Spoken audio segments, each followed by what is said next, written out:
पहलगाम में आतंकवादी अटैक के बाद ऑपरेशन सिंदूर हुआ और उसके बाद पाकिस्तान ने भारत की कई जगहों पर हमले भी किए, लेकिन उसे माकूल जवाब मिला। फिर तय हुआ कि पूरी दुनिया में पाकिस्तान को बेनकाब किया जाएगा और इसी मकसद से भारत के डेलीगेशन यानी ऑल पार्टी डेलीगेशन दूसरे देशों में जा रहे हैं। वहां के मंचों से पाकिस्तान की कलई खोल रहे हैं। इसी कड़ी में एआईएमआईएम के सांसद अजदुद्दीन ओवैसी कुवैत पहुंचे, जहां से ओवैसी ने पाकिस्तान को जमकर ललकारा है, पाकिस्तान को धूल चटाई है और कई मुद्दों पर पाकिस्तान को पूरी तरह से बेनकाब कर दिया। तो किस तरह से ओवैसी ने पाकिस्तान को बेनकाब किया है, चलिए पूरी स्टोरी आपको विस्तार से बताते हैं। नमस्कार, मैं हूं आपके साथ साइमा और आप देख रहे हैं मौलिक शक्ति न्यूज। दरअसल ऑपरेशन सिंदूर के बाद भारत दुनिया भर में पाकिस्तान और उसके द्वारा समर्थित आतंकवाद को एक्सपोज कर रहा है। इसी क्रम में भाजपा सांसद बैजयंत पांडा के नेतृत्व में ग्रुप एक सर्वदलीय प्रतिनिधि मंडल ने कुवैत में रहने वाले भारतीय प्रवासियों के समूह को संबोधित किया है। दरअसल प्रतिनिधि मंडल में शामिल एआईएमआईएम प्रमुख और सांसद अजदुद्दीन ओवैसी ने कहा है कि हमें उम्मीद है कि पाकिस्तान को FATF यानी फाइनेंशियल एक्शन टास्क फोर्स की ग्रे सूची में लाया जाएगा और ये बहुत महत्वपूर्ण है। अजदुद्दीन ओवैसी ने आगे कहा कि पाकिस्तान आतंकवादियों की भर्ती बंद नहीं कर रहा है। जर्मनी में FATF की ग्रे सूची के बारे में पिछली बैठक से पहले पाकिस्तान कह रहा था कि साजिद मीर मर चुका है। साजिद मीर मुंबई में हुए 26/11 के भयानक आतंकवादी हमले का मुख्य साजिशकर्ताओं में से एक था। उस समय तक पाकिस्तान कह रहा था कि वो मर चुका है, लेकिन जब FATF की बैठक हो रही थी तो पाकिस्तान ने आकर कहा कि वो जिंदा है और हमारी अदालतों ने उसे सजा भी सुनाई है। इसलिए पाकिस्तान में लोग मर भी सकते हैं और जीवित भी। इस तरह से वहां पूरी व्यवस्था काम कर रही है। इतना ही नहीं, अजदुद्दीन ओवैसी ने आगे कहा है कि ये बहुत महत्वपूर्ण है कि अब IMF ने बहुत सारी शर्तें रखी हैं, लेकिन हमारा मानना है कि ये पर्याप्त नहीं है।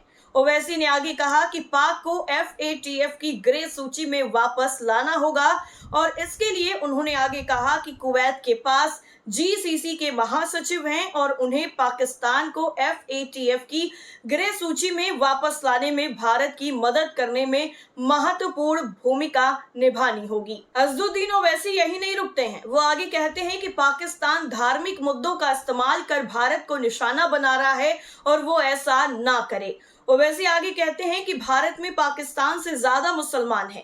हम भारतीय मुसलमान पाकिस्तान के मुस्लिमों से ज्यादा ईमानदार हैं और हमें अल्लाह और उनके रसूल से मोहब्बत है।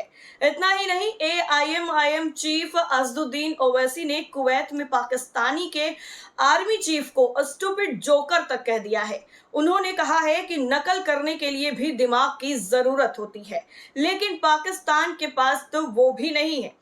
ओवैसी ने साफ तौर पर कुवैत में भारतीय प्रवासियों के साथ बातचीत के दौरान कहा कि कल पाकिस्तानी आर्मी चीफ ने पाकिस्तानी PM शहबाज शरीफ को एक फोटो दी। पाकिस्तान के राष्ट्रपति वहां पर मौजूद थे और नेशनल असेंबली के स्पीकर भी वहां पर थे।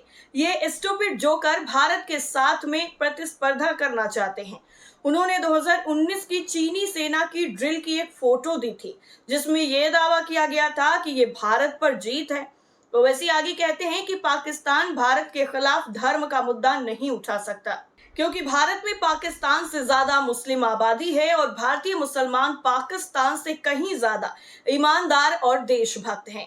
ओवैसी आगे कहते हैं कि अक्सर स्कूल में क्या होता था कि अच्छे पढ़ने वाले बच्चे के पास में जाकर बैठता था तो नकल करने के लिए भी अकल चाहिए होती है। इन नालायकों को अकल भी नहीं है। आप खुद सोच सकते हैं कि आपके खुद के देश के प्रधानमंत्री, president, speaker of national assembly वहां पर मौजूद हैं।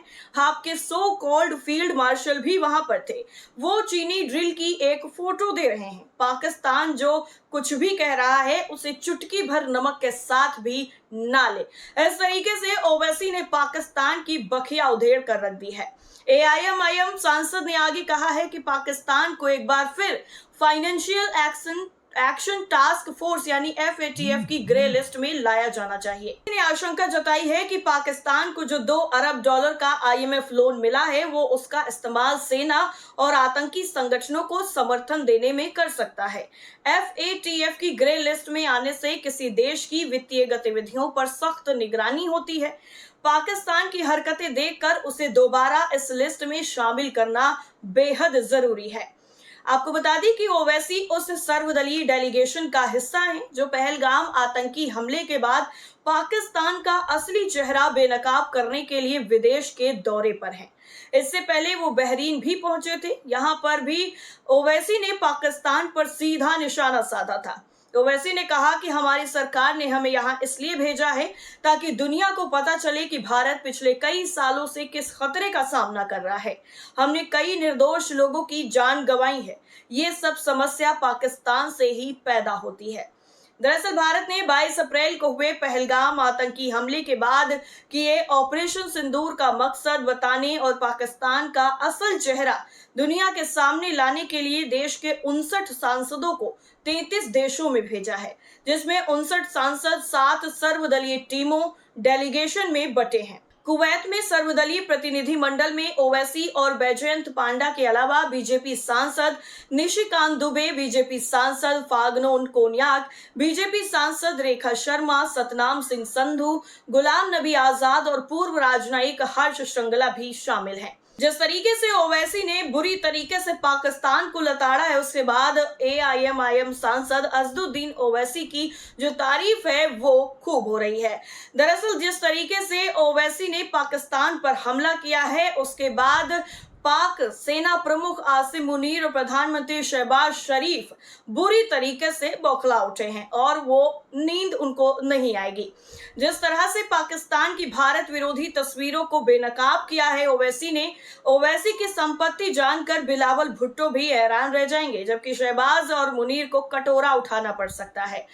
AIMIM सांसद असदुद्दीन ओवैसी जिस तरीके से इन दिनों कुवैत की यात्रा पर हैं और पाकिस्तान को बुरी तरीके से लताड़ रहे हैं, कुवैत की धरती से पाकिस्तान के सेना प्रमुख आसिम मुनीर और प्रधानमंत्री शहबाज शरीफ को जमकर खरी खोटी सुना रहे हैं।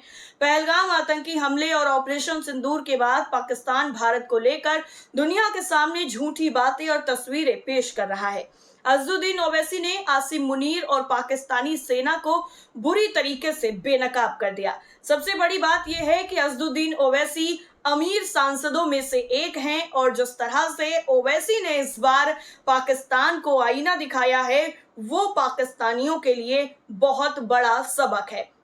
ओवैसी के अलावा बाकी भी जो सांसद हैं वो भी पाकिस्तान की जो पूरी पोल पट्टी है, जो कलई है, वो खोल रहे हैं और अब पाकिस्तान कहीं भी मुंह दिखाने लायक नहीं बचा है।